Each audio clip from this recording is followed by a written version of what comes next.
దర్శనమని వెళ్ళాం. కానీ ఆయనే మాకు సర్ప్రైజ్ ఇచ్చారు. మాపై ఆ వెంకటేశ్వర స్వామి కటాక్షం లేదేమో అనుకున్నాం. సంగతేంటంటే, పెళ్ళైన ఫస్ట్ ఇయర్‌లోనే తిరుమల శ్రీ వెంకటేశ్వర స్వామి కళ్యాణం చేసుకుంటే శుభమని మా నమ్మకం. సరే కదా అని టికెట్స్ బుక్ చేయడానికి ట్రై చేస్తే అవ్వలేదు. తర్వాత రెగ్యులర్‌గా టికెట్స్ బుక్ చేసే వాళ్ళని కాంటాక్ట్ అయ్యాం. మాతో పాటు ఒక 4 జంటలకి కళ్యాణం టికెట్స్, దర్శనం టికెట్స్ బుక్ చేయమని చెప్పాం. సర్ప్రైజింగ్‌లీ మిగతా వారందరికీ టికెట్స్ బుక్ అయ్యాయి. మాకు దర్శనం అయింది కానీ కళ్యాణం టికెట్స్ అవ్వలేదు. మా అమ్మ అయితే చాలా కంగారు పడింది. ఎందుకు అవ్వట్లేదా అని. సరే నెక్స్ట్ మంత్ కళ్యాణం ఓపెన్ అయినప్పుడు ట్రై చేసాం. టికెట్స్ దొరికాయి. So happy.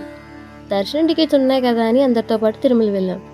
అక్కడ లక్కీ డిప్ వేస్తే కళ్యాణం టికెట్ కన్ఫర్మ్ అయింది. మా ఆనందానికైతే హద్దులు లేవు. చాలా హ్యాపీగా ఫీల్ అయ్యాం. సో మాకు 2 సార్లు కళ్యాణ భాగ్యం ఇవ్వడం కోసం అప్పుడు టికెట్స్ అవ్వలేదా అని హ్యాపీగా ఫీల్ అయ్యాం.